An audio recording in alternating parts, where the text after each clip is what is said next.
সারাদিন মদ খাইত, সারাদিন মদ খাইত, খালি গুনার আড্ডায় যায় পড়ে থাকত, গুনার আড্ডা যায় পড়ে থাকত।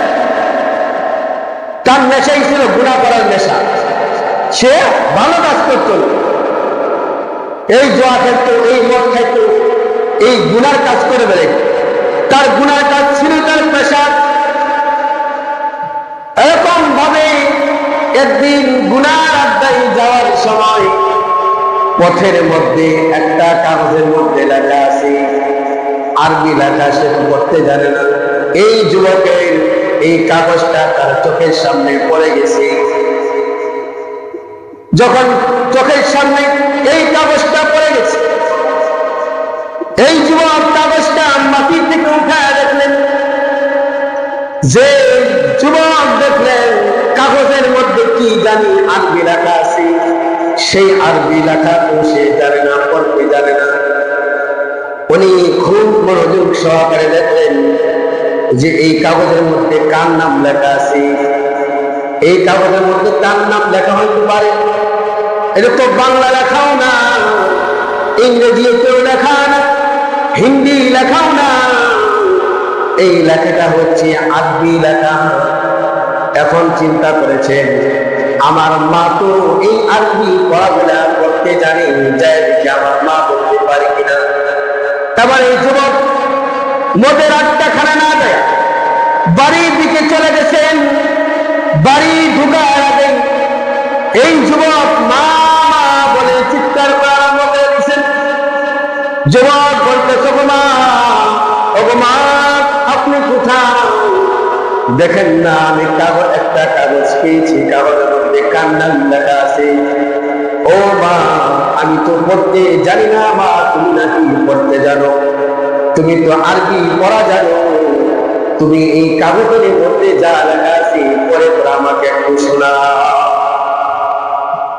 এই যুবক বাড়িতে ঢোকার আগে মা মা বলে চিৎকার করে ডাকতেছে, মা মা মা বলে ডাকতেছে। এবার মা জোহরের নামাজের সময় নামাজ দাঁড়াইছেন, মা জোহরের নামাজের মধ্যে দাঁড়াইছেন। দাঁড়ানো অবস্থায় এই মা মালিকের কাছে বলতেছে, গো মালিক, আমার সন্তান তো কোনোদিন আমাকে মা বলে ডাক দেয় না। আমার সন্তান মা মা বলে কোনোদিন ডাক দেয় নাই। আজ কেন আমার সন্তান আমাকে মা মা বলে ডাকতে ডাকতে সন্তান বেহুশ হয়ে গেছে? ও মালিক, মনে হয় তুমি আমার সন্তানকে কবুল করে নিয়েছ, আমার সন্তানকে তুমি মনে হয় হেদায়েত দান করেছ। আবার যুবক যখন দরজার সামনে দিয়ে লক্ষ্য, ওগো মা, দরজাটা খুলে দাও, ওগো মা, দরজাটা খুলে দাও, দেখো না এই যে একটা কাগজের মধ্যে কি লেখা আছে, মা আমাকে একটু করে করে শোনা।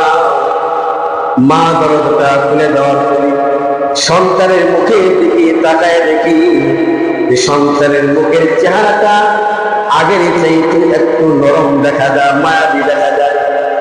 চেহারাটা দেখার পরে মা বলতেছে, ও মালিক, আমার সন্তানকে তুমি মনে হয় হেদায়েত দান করেছ, আমার সন্তানকে তুমি মহাদিনের উপর তুমি কবুল করে নিয়েছ। ও মালিক, চোখের পানি ছেড়ে দিয়া এবার সন্তানের কাছ থেকে কাগজ টুকু নিলেন। সন্তানের কাছ থেকে কাগজ নেওয়ার পরে মা বলতেছি, বাবা গো, ও বাবা, এই কাগজের মধ্যে এমন একটা মালিকের নাম লেখা আছে, যে মালিক দুনিয়াতে তোমাকে আমাকে পৃথিবী যা কিছু দেখো সব কিছু সৃষ্টি করে এই দুনিয়ায় পাঠিয়ে দিয়েছে। যে মালিক আমাকে দুনিয়া পাঠিয়ে দিয়েছে, যে মালিক তোমাকে পাঠিয়ে দিয়েছেন, যে মালিক এই পৃথিবীর মধ্যে যত গাছ পশু পাখি দেখো সব কিছুর একমাত্র সৃষ্টিকর্তা ওই মালিক।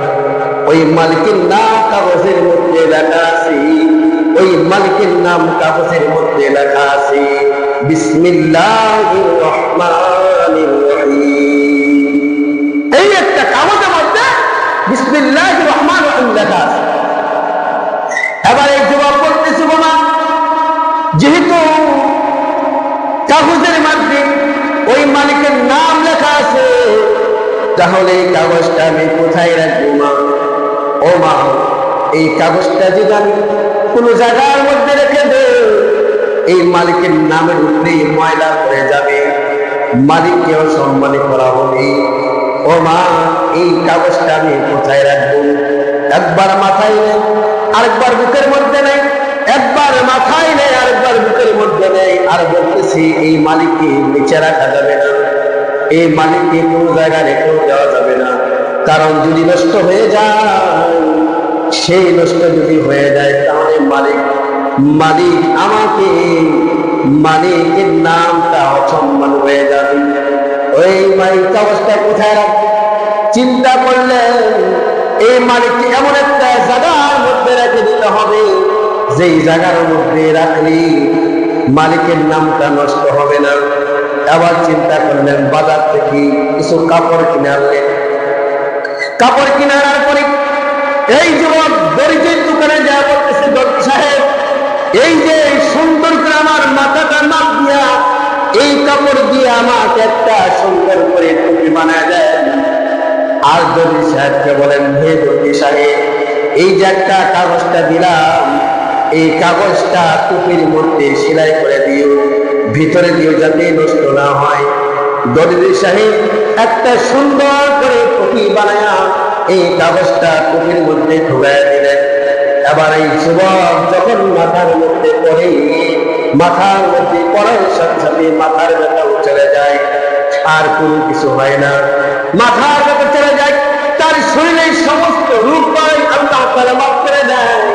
আল্লাহ রাব্বুল আলামিন দেখেন, একজন যুবক সারাদিন জুয়া খেলত, মদ খাইত, আড্ডা দিত, খালেস দিয়েতে তওবা করার বদলতে, ওই মালিককে সম্মান করার বদলতে, ওই মালিককে ইজ্জত করার বদলতে, পবিত্র কোরআনুল কারীমের সম্মান করার বদলতে আল্লাহ তাআলা তার মদের আড্ডা থেকে নিয়ে আল্লাহ পাক ওই ব্যক্তির নামটা লেখা দিয়েছেন, আউলিয়াদের খাতায় নামের তালিকা দিয়ে দিয়েছেন। পথ এই পথই আসল পথ, অন্য পথে অন্য মতে নেই যে রহমত।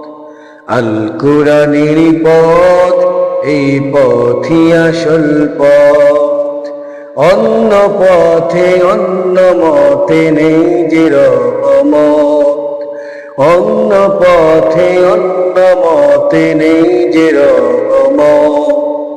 আল কুরআনের আলোয় যার জীবন আলোকিত, সে চির বিপ্লবী নয় কখনো ভীত। আল কুরআনের আলোয় যার জীবন আলোকিত, সে চির বিপ্লবী নয় কখনো ভীত। তার বুকেতে শুধুই খোদার অথই মহব্বত, অথই মহব্বত। আল কুরআনের পথ এই পথই আসল পথ, অন্য পথে অন্য মতে নেই যে রহমত, অন্য পথে অন্য মতে নেই যে রহমত। আল কুরআনের পথ এই পথই আসল পথ। ঠিক কিনা?